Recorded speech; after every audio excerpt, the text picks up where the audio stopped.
ಕುರ್ಚಿ ಕಾಳಗದ ಮಧ್ಯೆ ಪದೇ ಪದೇ ಮಾತನಾಡ್ತಿದ್ದಾರೆ ಯತೀಂದ್ರ ಸಿದ್ದರಾಮಯ್ಯ. ಪದೇ ಪದೇ ಕುರ್ಚಿ ವಿಚಾರವನ್ನ ಎತ್ತಿ ಕಿಡಿಯನ್ನ ಹೊತ್ತಿಸ್ತಾರೋ ಯಾಕೆ ಮುಖ್ಯಮಂತ್ರಿಗಳ ಪುತ್ರ? ಸದನ ಆರಂಭವಾದ 4 ದಿನದಲ್ಲಿ 2 ಬಾರಿ ಕಿಚ್ಚನ್ನ ಹೊತ್ತಿಸಿದ್ದಾರೆ ಯತೀಂದ್ರ ಸಿದ್ದರಾಮಯ್ಯ. ಒಂದು ಅಧಿವೇಶನದ ಮೊದಲ ದಿನ, ಮತ್ತೊಂದು ಇವತ್ತು. ಮೊನ್ನೆ 5 ವರ್ಷ ತಂದೆಯವರೇ ಸಿಎಂ ಅಂತ ಹೇಳಿದ್ರು. ಈಗ ನೋ ಚೇಂಜಸ್ ಅಂತ ಹೇಳಿ ಸಿದ್ದರಾಮಯ್ಯ ಪುತ್ರ ಹೇಳಿದ್ದಾರೆ. ಯಾವುದೇ ಬದಲಾವಣೆ ಇಲ್ಲ, ಹೈಕಮಾಂಡ್ ಕ್ಲಿಯರ್ ಕಟ್ ಆಗಿ ಸಂದೇಶವನ್ನ ಕೊಟ್ಟಿದೆ ಆಸ್ ಆಫ್ ನೌ ಅಂದಿದ್ದಾರೆ ಯತೀಂದ್ರ ಸಿದ್ದರಾಮಯ್ಯ. ಯತೀಂದ್ರ ಮಾತಿನ ಹಿಂದಿದ್ಯಾ ಭವಿಷ್ಯದ ಭೇಟಿಯ ಪ್ಲಾನ್? ಬದಲಾವಣೆಗೂ ಮುನ್ನ ಭದ್ರ ಬುನಾದಿಗೆ ಮಾತಿನ ಮಂತ್ರಾನ? ಇದು ಕುತೂಹಲ. ಒಗ್ಗಟ್ಟಂತೂ ಇಲ್ಲ.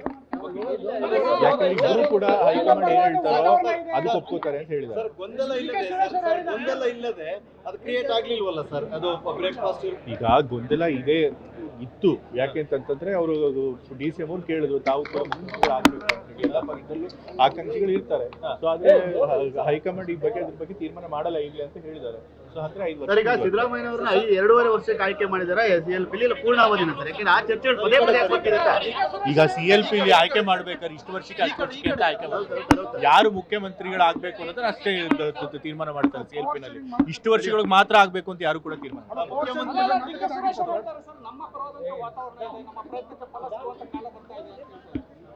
ಅದು ಅವರ ಅಭಿಪ್ರಾಯ. ಬಟ್ ಹೈಕಮಾಂಡ್ ಸ್ಪಷ್ಟಪಡಿಸಿದೆ, ಈಗ ಸದ್ಯಕ್ಕೆ ಲೀಡರ್ಶಿಪ್ ಬದಲಾವಣೆ ಪ್ರಶ್ನೆ ಇಲ್ಲ. High-Command has clearly said as of now there will be no change in the leadership.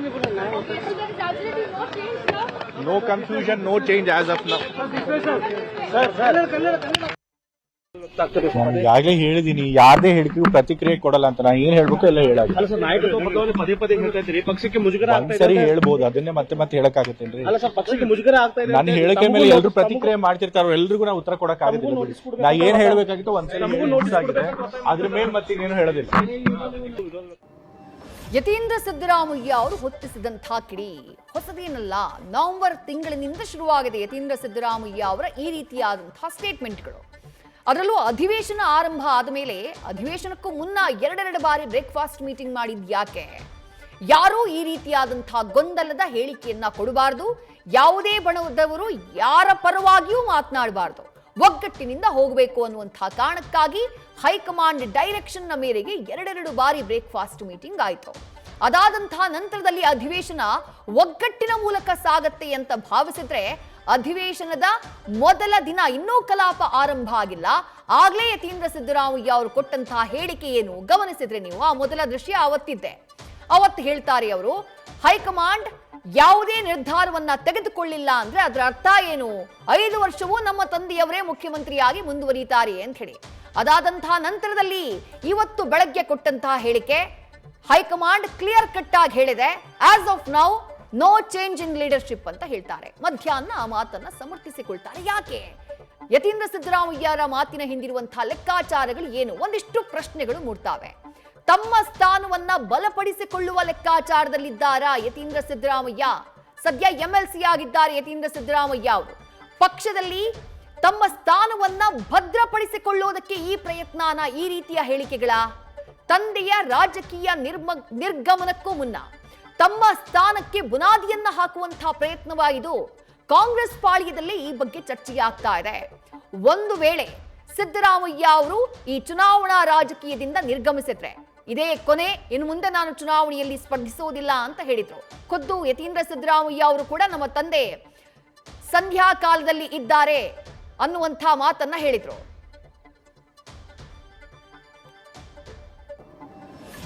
ತಂದೆಯ ರಾಜಕೀಯ ನಿರ್ಗಮನಕ್ಕೂ ಮುನ್ನ ತಮ್ಮ ಸ್ಥಾನವನ್ನ ಭದ್ರಪಡಿಸಿಕೊಳ್ಳುವಂತಹ ಪ್ರಯತ್ನದಲ್ಲಿ ಯತೀಂದ್ರ ಸಿದ್ದರಾಮಯ್ಯ ಅವರು ಇದ್ದಾರಾ ಅನ್ನುವಂಥ ಚರ್ಚೆಯಾಗ್ತಾ ಇದೆ. ಇನ್ನೂ ಒಂದು ಚರ್ಚೆ ಏನು? ಅಪ್ಪ ಸಿಎಂ ಸ್ಥಾನದಿಂದ ಇಳಿದ್ರೆ ಮಂತ್ರಿಗಿರಿ ಮೇಲೆ ಯತೀಂದ್ರ ಸಿದ್ದರಾಮಯ್ಯ ಕಣ್ಣಿಟ್ಟಿದ್ದಾರಾ? ಈ ಹಿಂದೆ ದೆಹಲಿಗೆ ಮಲ್ಲಿಕಾರ್ಜುನ ಖರ್ಗೆ ಅವರನ್ನ ಕಳುಹಿಸಿದಂತಹ ಸಂದರ್ಭದಲ್ಲಿ ಪ್ರಿಯಾಂಕ ಖರ್ಗೆ ಅವರಿಗೆ ಈ ಹಿಂದಿನ ಸಿದ್ದರಾಮಯ್ಯ ಅವರ ಸರ್ಕಾರದ ಅವಧಿಯಲ್ಲಿ 2016ರ ಸುಮಾರಿನಲ್ಲಿ ಅವರಿಗೆ ಮಂತ್ರಿ ಸ್ಥಾನವನ್ನ ಕೊಡಲಾಗಿತ್ತು ಪ್ರಿಯಾಂಕ ಖರ್ಗೆ ಅವರಿಗೆ. ಅದೇ ರೀತಿ ಇಫ್ ಇನ್ ಕೇಸ್ ಈ ಟರ್ಮ್ನಲ್ಲೇ ಸಿದ್ದರಾಮಯ್ಯ ಅವರನ್ನ ಮುಖ್ಯಮಂತ್ರಿ ಸ್ಥಾನದಿಂದ ಕೆಳಗಿಳಿಸಿ ಆ ಸ್ಥಾನಕ್ಕೆ DK ಶಿವಕುಮಾರ್ ಅವರನ್ನ ಕರ್ಕೊಂಡು ಬಂದ್ರೆ ಆ ಸಂದರ್ಭದಲ್ಲಿ ಯತೀಂದ್ರ ಅವರನ್ನ ಮಂತ್ರಿ ಮಾಡಬೇಕು ಅನ್ನುವಂಥ ಆಕಾಂಕ್ಷೆ ಏನಾದ್ರೂ ಅವರಿಗಿದೆಯಾ? ಆ ಕಾರಣಕ್ಕಾಗಿ ಈ ರೀತಿಯಾದಂತಹ ಸ್ಟೇಟ್ಮೆಂಟ್ಗಳ ಈ ಚರ್ಚೆಯೂ ಕಾಂಗ್ರೆಸ್ ಪಾಳ್ಯದಲ್ಲಿ ಆಗ್ತಾ ಇದೆ. ಕಳೆದ ಒಂದೆರಡು ತಿಂಗಳಿನಿಂದ ಪ್ರಬಲ ಹೇಳಿಕೆಯನ್ನ ಕೊಡ್ತಿದ್ದಾರೆ ಯತೀಂದ್ರ ಸಿದ್ದರಾಮಯ್ಯ. ಆ ಹೇಳಿಕೆಗಳು ಭಾರೀ ಪರಿಣಾಮವನ್ನು ಉಂಟು ಮಾಡ್ತಿವೆ. ಮೊದಲ ಹೇಳಿಕೆ ಯಾವುದು? ನವೆಂಬರ್ ಕ್ರಾಂತಿಯ ಬಗ್ಗೆ ಚರ್ಚೆಯಾಗ್ತಾ ಇದ್ದಂತಹ ಸಂದರ್ಭದಲ್ಲೇ ಬೆಳಗಾವಿಯಲ್ಲಿ ಹೋಗಿ ಮಾತನಾಡಿದಂತಹ ಸಂದರ್ಭದಲ್ಲಿ ನಮ್ಮ ತಂದೆಯವರ ನಂತರದಲ್ಲಿ ಅಹಿಂದ ನಾಯಕರಾಗಿ ಸತೀಶ್ ಜಾರಕಿಹೊಳಿ ಅವರು ನಮಗೆ ಮಾರ್ಗದರ್ಶನ ನೀಡಬೇಕು ಅಂತ ಹೇಳೋ ಮೂಲಕ ತಂದೆಯ ಉತ್ತರಾಧಿಕಾರಿಯ ವಿಚಾರವನ್ನ ಪ್ರಸ್ತಾಪ ಮಾಡಿ ದೊಡ್ಡ ಮಟ್ಟದಲ್ಲಿ ಚರ್ಚೆಗೆ ಗ್ರಾಸವಾಗಿದ್ರು ಯತೀಂದ್ರ ಸಿದ್ದರಾಮಯ್ಯ. ಆ ಹೇಳಿಕೆ ದೊಡ್ಡ ಪರಿಣಾಮವನ್ನ ಬೀರಿತು. ಅದಾದಂತಹ ನಂತರದಲ್ಲಿ ಯಾರೂ ಮಾತನಾಡಬಾರ್ದು, ಎಲ್ಲರೂ ಸೈಲೆಂಟ್ ಆಗಿರ್ಬೇಕು, ಯಾವುದೇ ಗೊಂದಲವನ್ನ ಕ್ರಿಯೇಟ್ ಮಾಡಬಾರ್ದು ಅಂತ ಹೇಳಿ ಹೈಕಮಾಂಡ್ ಸ್ಪಷ್ಟವಾಗಿ ಹೇಳಿದಂತಹ ನಂತರದಲ್ಲೂ ಅಧಿವೇಶನದ ಮೊದಲ ದಿನ ಪೂರ್ಣಾವಧಿ ಸಿಎಂ ಮಾತು. ಇವತ್ತು ಮತ್ತೊಮ್ಮೆ as of now high command leadership ನಲ್ಲಿ ಬದಲಾವಣೆಯನ್ನ ಮಾಡುವುದಿಲ್ಲ ಅನ್ನುವಂಥ ಮಾತು. ಆ ಹೇಳಿಕೆಗಳು ಭಾರೀ ಪರಿಣಾಮವನ್ನ ಉಂಟು ಮಾಡಿವೆ.